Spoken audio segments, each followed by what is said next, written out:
back, Recliner Sports Reporters, to another week's episode of Knockout Bets Podcast. I'm Mac, and with me, as always, is Andrew. Andrew, how we doing today, brother? What's up, everybody? Oh, a lot better than a few days ago. I had the COVID for the second time. You got the vid. Got the vid for the second time. Unfortunately, my wife has it right now. I feel really bad for her and just trying to take care of her. And for the first time in my life as a 33-year-old man, I made some chicken noodle soup from scratch tonight. Hey, congrats. You're growing up. I'm not going to lie. I did not do the whole myself. She, even being sick with COVID, helped me a bit, but I did the majority of the work. Hey, so it's all right. You're that's adulting. An accomplishment. You're adulting now, man. Congrats. All right. Well, I'm really sorry that happened. I'm sorry about your wife. Definitely in thoughts and prayers, and yeah, I appreciate it. Recovery, man. COVID's still there. COVID's still around. It's no joke. It's still around. Yeah. No, I'm lucky. I had it really mildly. I had one day of really feeling sick and kind of right back at it after that. Today was the first day I was allowed out of the house, but yeah, I'm just hoping it goes the same for her. Awesome, man. Well, all right, we have some fights this weekend, though, at least to keep us entertained. This weekend we have UFC Fight Night, Alexander Volkov versus Darzinio, Rosenstrike. Again, Volkov's last fight, such a banger versus Arsenal, and you got Rosenstrike, who's climbing back up the ranks, and again, he's got to go through the great Russian gatekeeper. This card is filled with a lot of up-and-comers and a lot of people who've been here for a while, some big names and some new names, and it's definitely going to be an interesting fight night card. The first fight of the night that we're feeling good about and that we think is interesting and something to keep an eye out for, we got Damon the Leash Jackson coming in at 24-1 versus Dan Argueta, who's coming in at 8-0. Andrew, give me your first initial thoughts on this fight.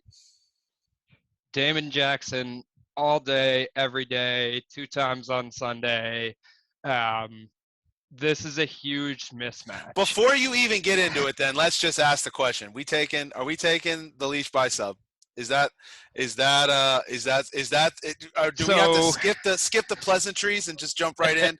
Like, is this where we're going? I think that's the most likely. I think that's the most likely outcome, but I think I'm actually going to hedge that a little bit and go Leach inside the distance. I do think there's a chance that it ends by something like ground and pound. And I even think Jackson, very rare for him, but I think he's got the advantage in the striking and on the feet in this fight.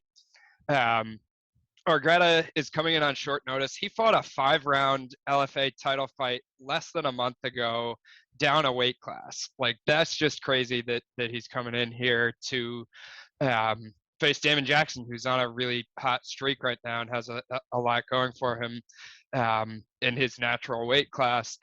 Argueta is a wrestler from Jackson Rink. He was on The Ultimate Fighter. He was actually the first pick on The Ultimate Fighter, but he lost his fight on that show. So while he is 8-0, he did lose to Ricky Tercios on The Ultimate Fighter. Who's a beast. Yeah, who is an absolute beast. So there's not a lot of shame in he was in one of losing my that season. He was one of my biggest favorites that season. I loved him. Yeah. But that was a split decision fight that he won in LFA less than a month ago. He chain wrestles well, but his striking is pretty bad. He has really bad striking defense, but he does have a chin on him, so he can eat shots and not get put out.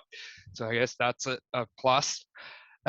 Damon Jackson has looked really good recently. We know he comes to grapple. We know he's trying to submit you as his main game, but his striking is getting a lot better. He's definitely improved in that way. I think he's going to have a reach advantage in this fight, and if they do stay on the feet, which seems unlikely, but if they do, or for any time they spend on the feet, I actually think Damon Jackson can piece him up from range. I just think Damon Jackson has him covered everywhere. Damon Jackson's probably the better wrestler, even though Argueta is a primary wrestler. Damon Jackson's definitely better when it comes to the grappling and the BJJ. That's his calling card, is scrambling and having great jiu-jitsu and hunting those submissions. So I'm going Damon Jackson inside the distance. I actually already bet Damon Jackson money line. I got it at minus 295 like How? way earlier in the week. How? And now I'm seeing like minus 600. There's a Yes. minus 720 out there. So I'm going to give credit where it's due. I saw it on Twitter. There's this guy, Eric Betts Fights. So shout out to him for me getting that line. He put a 10-unit bet on Damon Jackson at like minus 290 or something That's a like good that. bet. I Yeah. was like, yeah, I saw that on Twitter. I was like, yeah, you're absolutely right. So I went out and bet it at minus 295. And I put, 2.95 units or whatever it is to win one that I had. And I'm loving that line now because it's like double that. It's like minus 600 or more at the moment. So shout out to Eric Betts Fights for that one. And I'll probably also add a Jackson inside inside the distance bet. Yeah, I'm 100% on the Damon Jackson train. I love watching him fight. I unfortunately didn't get the minus 600 line, so I'm definitely going to have to just hope that I can get a good low line on some low odds on a Damon Jackson sub. I think really honestly Sub to prop's a good way to go. even get an even better line, I might have to try to pick the round, which is outrageous. But That's it's tough just to the do. line. Yeah, the line is way too wide right now. But I'm definitely rocking with Damon Jackson. The Leech is going to bring it home, and it's definitely going to be an exciting fight to watch. The next one we got for the night is we got Michael Trezano coming in at 10-2 versus Lucas Almeida, who's coming in at 13-1. Andrew, give me your breakdown on this one. First thought on this fight. Do you have a picture of Mike Trezano in front of you there on your phone? Yeah. Yes. So I think this dude looks exactly like our friend Matt. And if we had, he does. I think this is his long lost brother. Insert picture of Matt and exactly. Trezano. Insert Trezano and Matt right on the screen right now. Note for post edit. Insert Matt's face. This is like his long lost. For every time Trezano fights, I always have that first thought. Trezano won the Ultimate Fighter, so that's kind of like the biggest feather in his cap. He's got good cardio. He's solid everywhere in MMA, but he's not really like excellent anywhere. He's tough as nails, but a lot of the time he fights the level of his competition and ends up in a lot of really, really close fights, split decisions and close decisions, and just barely eking out wins. And that makes me really nervous in this one. Almeida, interesting about him is he's cutting to 145 for the first time. I'm not sure if it's ever, but it's definitely in quite a while. He usually fights at 155, so how he makes that weight cut will be interesting to see. He's an exciting fighter. He lost on the Contender Series, but I can definitely see why Dana and others want him in the UFC. He throws power shots. He's wild. He's got a Muay Thai and kickboxing background. Not great takedown defense, but he has really solid cardio. He can carry his power late into fights. He has a finish in the third round, I think also one in the fifth round. This fight, if there was ever one from a betting perspective to stay away from, this is that one for me, at least pre-fight. I'm picking Trezano. I do think he's the side based on his level of experience in the UFC and his competition, and also how he just kind of goes balls to the wall to win. He does go all out. I think he'll have a grappling advantage in the fight, but I'm not sure if he'll use his wrestling enough for that to matter. And Almeida is scary at any point in the fight. He can put you out at any moment. So I'm definitely passing from a betting perspective to start off with. However, I do think that this is a possible live betting fight. I think Almeida's going to come out really hard in the first round. We've seen him do that in fights before. And I think there's a good chance he wins the first round and perhaps tires out after that. And we see the veteran Trezano, who's been in a lot of dogfights, come through and win the second and third, or maybe even get a late finish. So if Almeida wins the first round and Trezano's still hanging in there, I think maybe it's a potential live bet spot Trezano before the second round. But But money line with this thing at Trezano, he's over minus 200. He's just in too many close fights. I think there's too many unknowns about Almeida, and I'm not touching it from betting perspective. Yeah, this one's always tough because you got a guy who both are, from, one's from Dana White's Contender Series, one's from the Ultimate Fighter, so definitely have been through it to get where they're at now. Trezano's definitely had the more threaded, more, hard-nosed path to where he's at with all of his actual UFC fights. Almeida, having to work his way back into the UFC fight, the UFCs. What I see though that's scary for me that I'm locking in on Almeida on this one is I look at 13 wins, 13 finishes. Yep, And that's a scary. Again, yep, all finishes. Level of competition definitely is something to note about this. But man, that's a dangerous stat line. I really do like it, and I'm seeing plus 190 right now on odds. To me, that's slam heavy all day. Again, definitely, I think there's, Trezano's got the resume, but Almeida's got the stats, and The finishing ability. I'm I definitely think if you look Almeida. in that way, you might also want to think about like Almeida inside the distance, because if you're getting plus 190 on a money line, you're going to get an even higher number on inside the distance, and I think that's his probably more likely path to winning. He certainly could win a decision, but I think if it does go to decision, Trezano more than likely wins a decision. Yeah, 100%. Either way, definitely, like you said, it's definitely a trap fight. There's something that's gonna. It's like you said, you don't.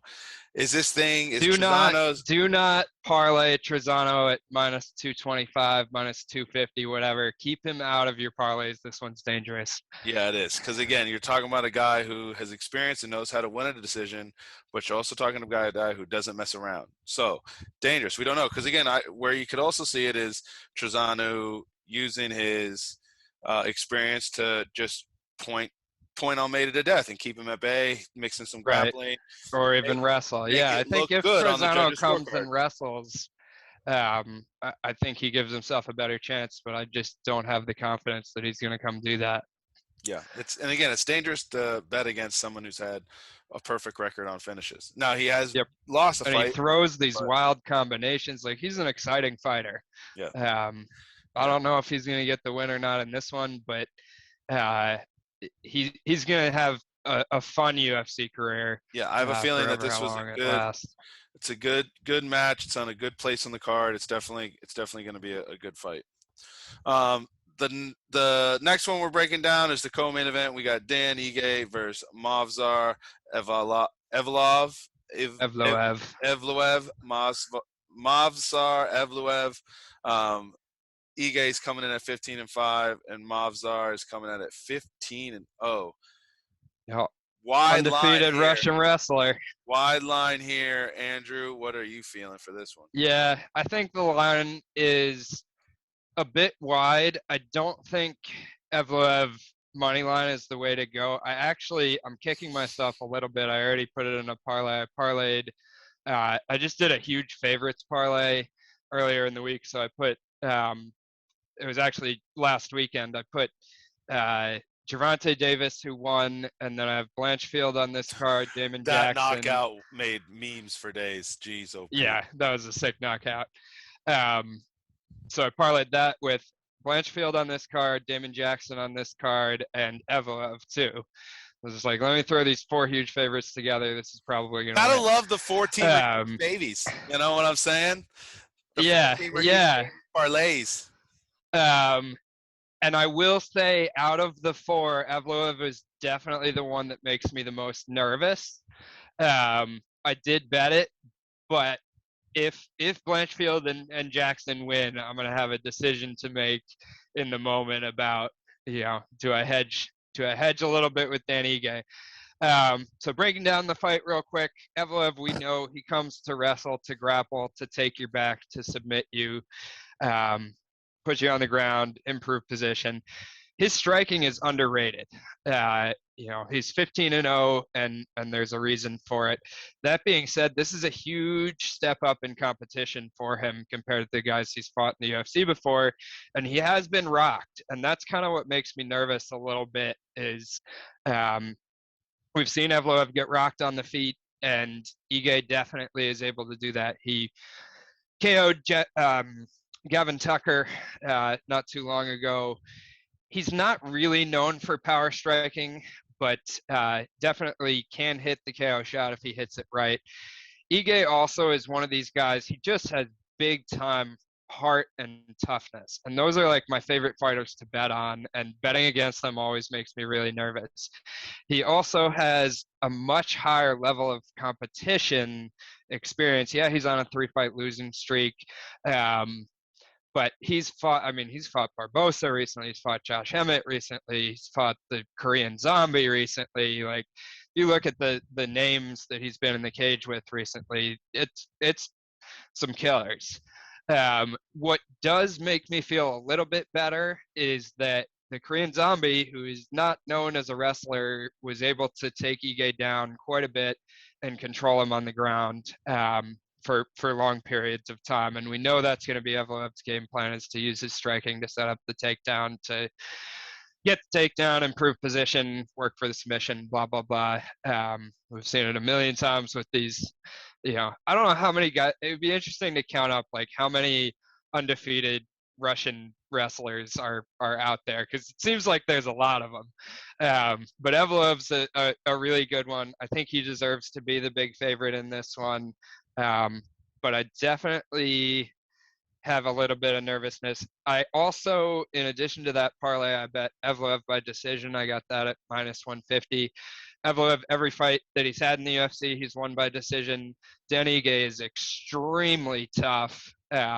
It's going to be really, really hard for Evloev to submit him. I don't see him putting him out.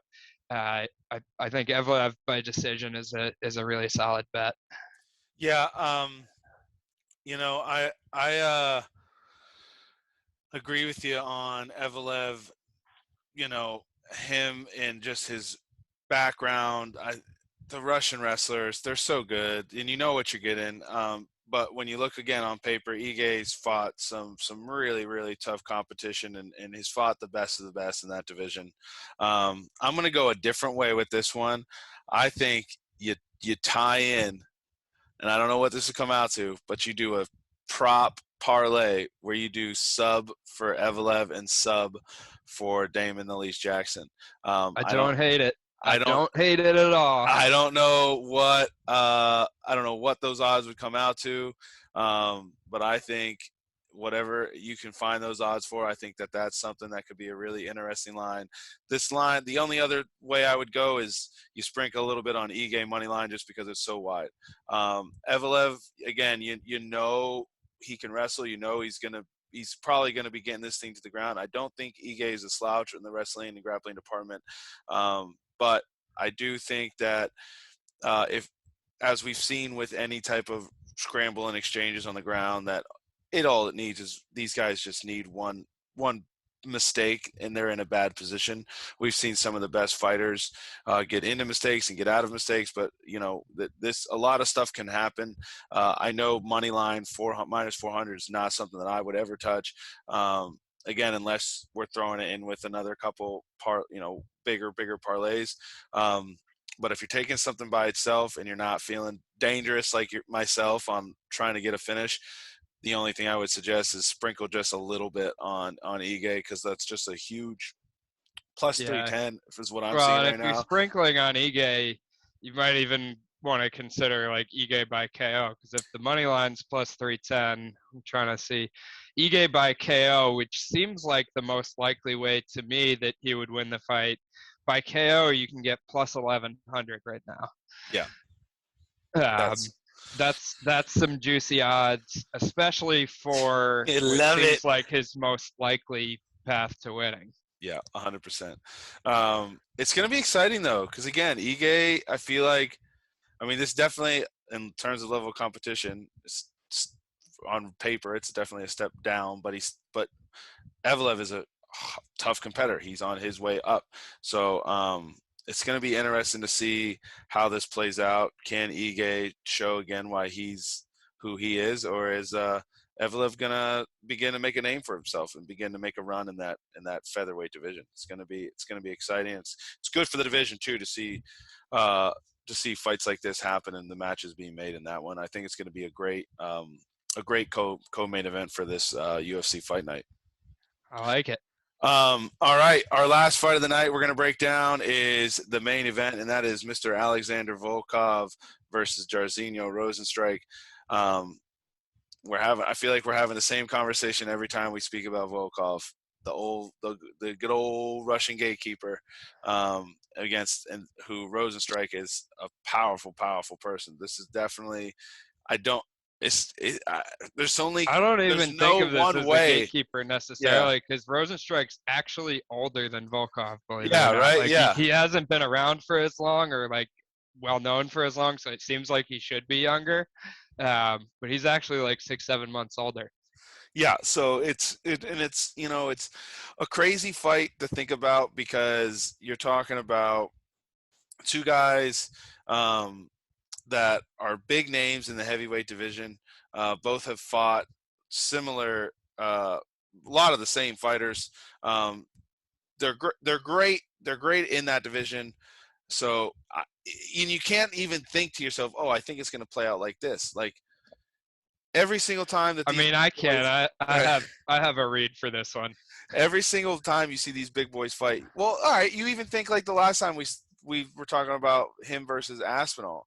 I did not see Aspinall dominating so aggressively on the ground. And that Aspinall by sub, I think I had plus 1,000 on that or something like that. I hit that bet.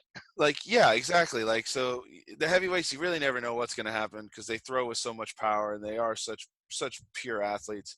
But it is going to be an awesome one. Andrew, though, what's your opinions on this one? Yeah, so there's obviously going to be a huge size difference. Volkov is 6'7", and Biggie Boy is listed at 6'2", and he's lying about being 6'2".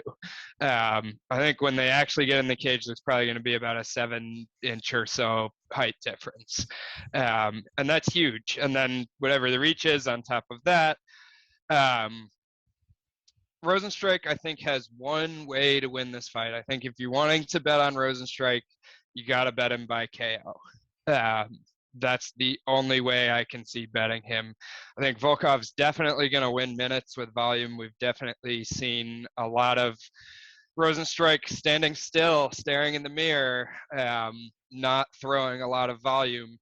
And then when he does throw, he'll kind of explode with combinations sometimes, and all it takes is one for him. I mean, I think of him as like Derek Lewis's son or something. Not in a negative way, just in a way that his fight style is similar, and the way he can finish a fight with one punch is similar. And all right, also he's not quite as good as Derek Lewis. But yeah, Volkov obviously huge. He's got the front kicks. Definitely seems to be the minute winner in this one. A sneaky thing, I think we're going to see probably both guys strike for as long as the fight lasts, and there are a lot of different possible outcomes. Unfortunately, I think one of the most likely outcomes is that this is a pretty boring 5-round kickboxing fight where neither guy is throwing a ton of volume. And I think in that style of fight, I would take Volkov all day. Volkov, I think, lands like 2 more significant strikes per minute than Rosenstrike does. He's going to be winning minutes of the fight. He's going to be winning rounds. And it could be one of these situations where he's winning until he's asleep and he's lost the fight. That's definitely the way I see this one going, is either Rosenstrike wins by KO or Volkov wins by anything else. I think it's unlikely that Volkov gets a sub, but I can definitely think if it goes to decision, Volkov's the guy, and I think Volkov's got a chance for the knockout also. So I've already bet Volkov. I got him at -150. I feel pretty good about -150, knowing that pretty much the only way he loses is if he gets knocked out. Yeah, I can definitely see Volkov pointing him up, getting him on the ground, mixing in takedowns, but also keeping it on the feet. Like you said, he throws at a high, very high volume, and he's a very smart fighter. There's a reason why he's done what he's done in this MMA is because he knows how to fight, how to manage fights. But I see this going. I'm hoping, at least, is it's going Rosenstrike KO.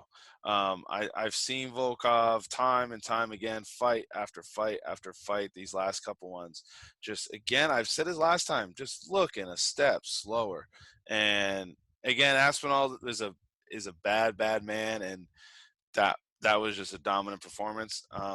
I don't think Rosenstrike is at the level of Tom Aspinall, but I do think Rosenstrike's got a very, very powerful finishing techniques, and I think that he's going to get this knockout done um, this weekend. And I think he's going to maybe even get it. Now, then you start thinking, what's the next shot for Rosenstrike? And again, when we talked about the heavyweight division, I feel like so much me and you do, and Yeah. it's because there's so many unknowns in it. From Jones to Stipe to Rosenstrike to Lewis to Tui to Tai Aspinall Tuivasa is in the to top 5 now, and he deserves Cyril to be. I Gahn. mean, right. And then you got Nagano. You know what I'm saying? Right. Like, we're talking about a very stacked division. This division is always known to bring highlights and fireworks. So Now I you think compare that to light heavyweight, where you have Glover as the champion and Jan Blachowicz probably rematching him next. I mean, exactly. ugh. So definitely, Somebody should cut weight and go dominate that division. yeah, I guess, right? Any one of these top like 6 or 7 guys, if they could make 205. Yeah. Problem is most of them are huge and can't do that. But yeah, exactly. No, but it's definitely gonna be a good fight. But I'm gonna rock Rosenstrike with this one. All right, that I brings don't us. hate the KO shot that way. Well, that brings us to our next part of the podcast, which is our knockout bets. So you already know mine. I'm going Rosenstrike KO. Put the rent on it. No, I'm just kidding. But hey, scared money don't make money. Jay Bookie taught me that one. So I'm definitely going Rosenstrike KO as my knockout bet of the week. Yeah, I've been having a tough time, man. I think I'm gonna cheat, Cheat it up. and instead of picking a fighter to get a knockout, I'm gonna say that Manyfield and Askar Mozarov, that fight ends by knockout. I'm not telling you which guy is knocking the other one out. I'm just saying bet that fight to end by knockout. I'm trying to find the line for that. I'm 100% judging you. Oh, okay. But This is totally crazy. So I have not found something that nobody else has found. It's minus 270 for either fighter wins by KO or TKO. wow. So that's what I'm rocking with. It's not an exciting, crazy pick, but it feels like the right way to go. That's amazing. I like it. Hey, I was hoping that was going to be closer to like at least like plus 100 or something like that. Apparently, the bookies think that it's going to be. They think the same thing, I think. The odds makers are thinking the same thing. All right. Yeah. Well, again, thank you, everyone. Do a lottery ticket bet? Yeah. What lottery ticket you got? Yeah. So I had a tough time. This whole card, I'm going to have so many fewer bets on this card than I normally do because it's a really, really tough card for me for betting.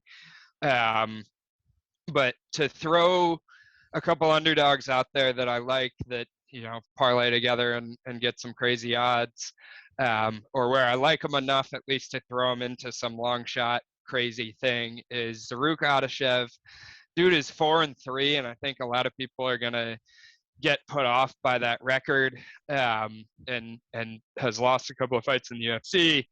But he has a really incredible kickboxing background, and I think he at plus 160 is definitely worth a look.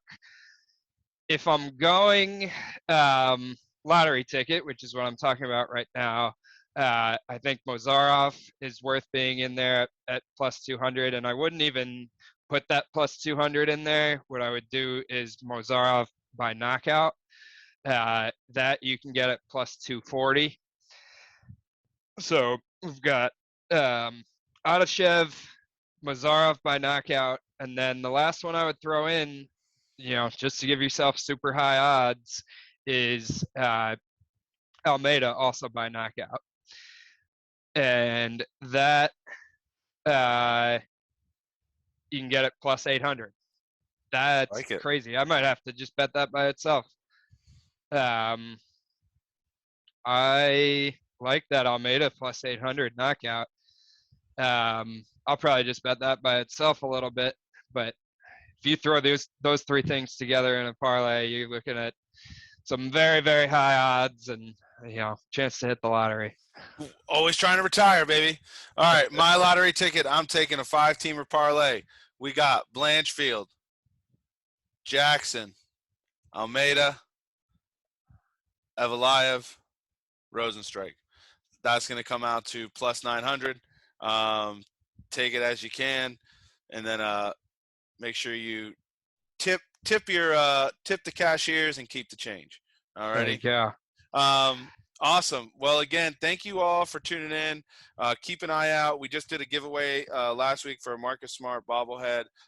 Keep an eye out for more giveaways. Keep an eye out for events and fun. We have some cool things in the work with some fundraising and charity things that we want to be able to start helping out the communities and helping people in need. Keep an eye out, and as always, thanks for tuning in. Smash that like and subscribe, and keep the change. Keep the change.